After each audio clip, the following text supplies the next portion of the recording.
Thank you very much, fellow Kenyans. I'm Babu Owino, Member of Parliament in EMBAKASI East constituency. I want to take this opportunity to thank Kenyans for the great support that you gave me during this challenging moment.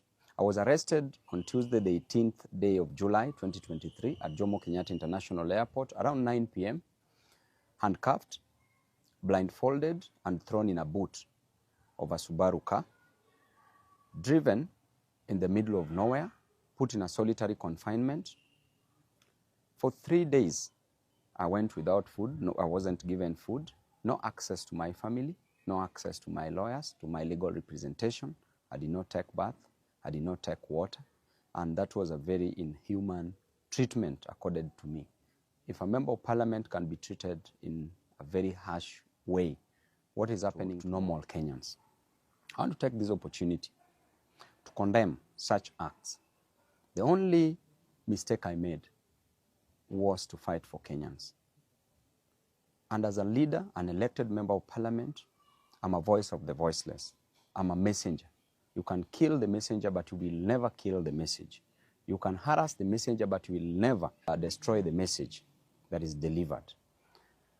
And if fighting for Kenyans is what will cost me my life, so be it. I'm an elected member of parliament whose role is to fight for Kenyans, is to fight for the downtrodden, is to fight for the people who are languishing in abject poverty, is to ensure that I deliver the best to them. And that is what I've been doing. Since I was a student leader, I was fighting for the interest of Kenyans, and I will continue fighting for the interest of Kenyans. I will never be gagged.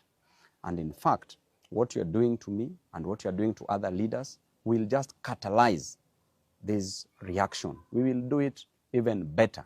We will ensure that we will never be intimidated, we will never be cowed. As you can see, there are very harsh conditions in this life. Life is unbearable. The cost of living must come down. The price of fuel must come down. The price of hunger must come down. The price of other commodities must come down. A good leader is one who ensures that his people do not suffer. Subjecting people to these harsh conditions, to suffering, means that you are fighting for a personal interest.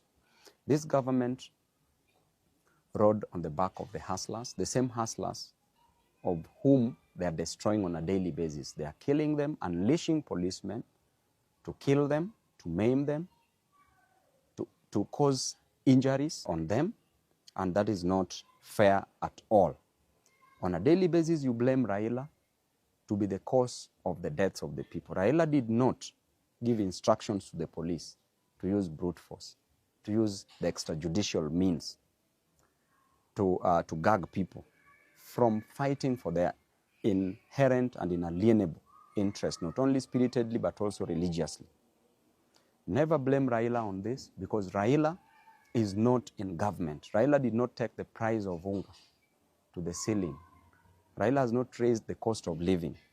You as President Ruto, you as Rigathi Gachagua, what you are doing to the people is to deny them their fundamental human rights. In addition to that, you are killing them.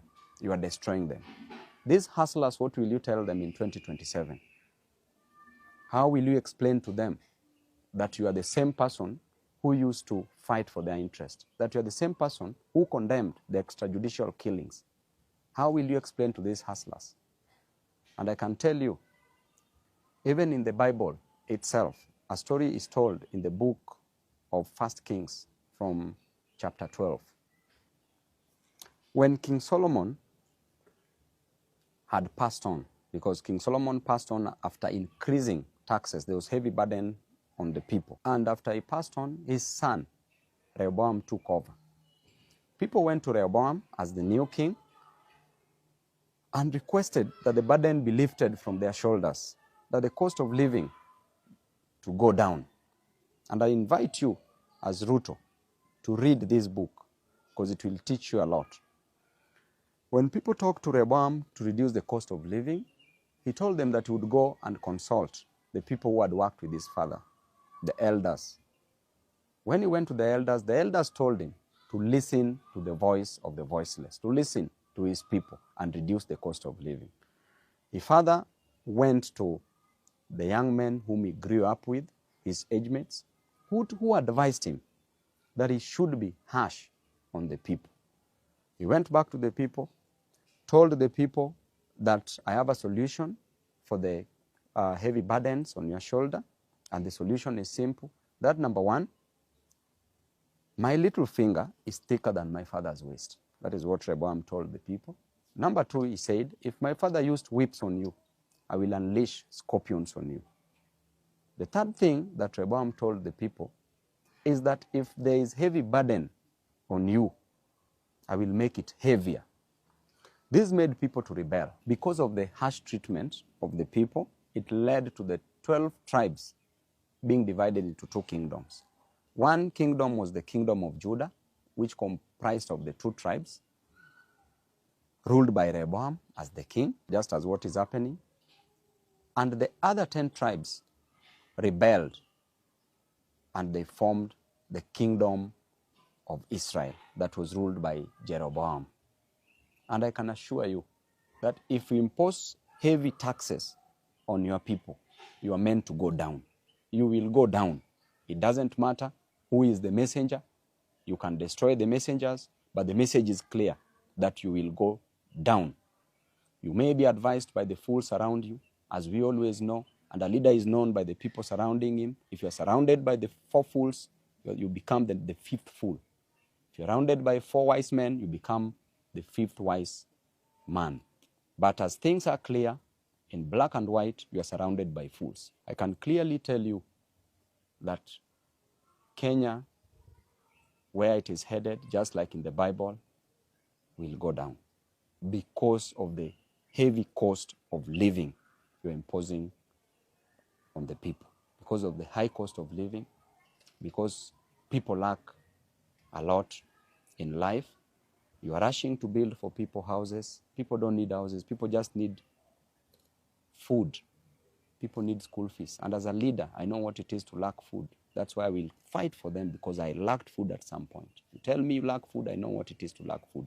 If you tell me that you lack school fees, I know what it is to lack school fees. You are rushing to build for people houses, which is not a main challenge, but people's main challenge is the food. Just let the cost of living come down. If it doesn't come down, it must be forced to come down.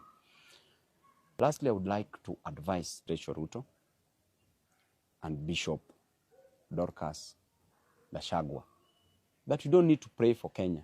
You don't need to pray for people. Pray for your husbands. The problem is in your house. The problem is not outside the door. You are living with the problem. Don't cast the demons. Look near you. You will see them.